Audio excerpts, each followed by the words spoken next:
इस मॉडल में हम संख्या पद्धति के बारे में बता रहे हैं। सबसे छोटा जो सेट होता है संख्याओं का वो होता है प्राकृत संख्याएं या फिर नेचुरल नंबर।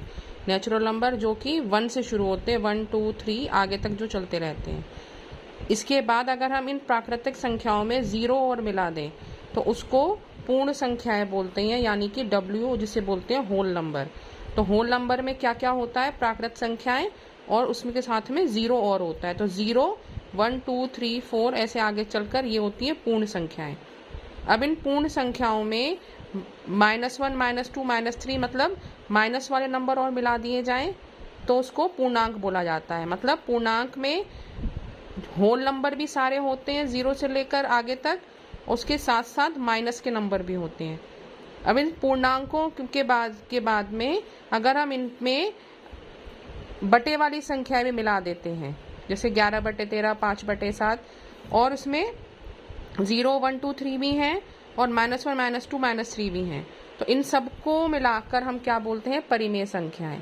और परिमेय संख्याएं और अपरिमेय संख्याएं जो कि वर्गमूल वाली संख्याएं होती हैं, जो कि p/q के रूप में नहीं होती हैं, उनको हम उन सबको मिलाकर, मतलब परिमेय संख्या और अपरिमेय संख्या सबको मिलाकर हम बोलते हैं वास्तविक संख्या। तो यहाँ पर लिखा भी हुआ है कि प्राकृत संख्याएं क्या होती हैं? 1 2 3 4 होती हैं। पूर्ण संख्याओं में प्राकृत संख्याएं एवं शून्य आ जाता है तो वो 0 से शुरू होती हैं। पूर्णांकों में सारी पूर्ण संख्याएं भी होंगी और ऋणात्मक संख्याएं होंगी, जैसे कि 0 1 2 3 4 और -1 -2 -3 -4 सब मिलाकर पूर्णांक होते हैं।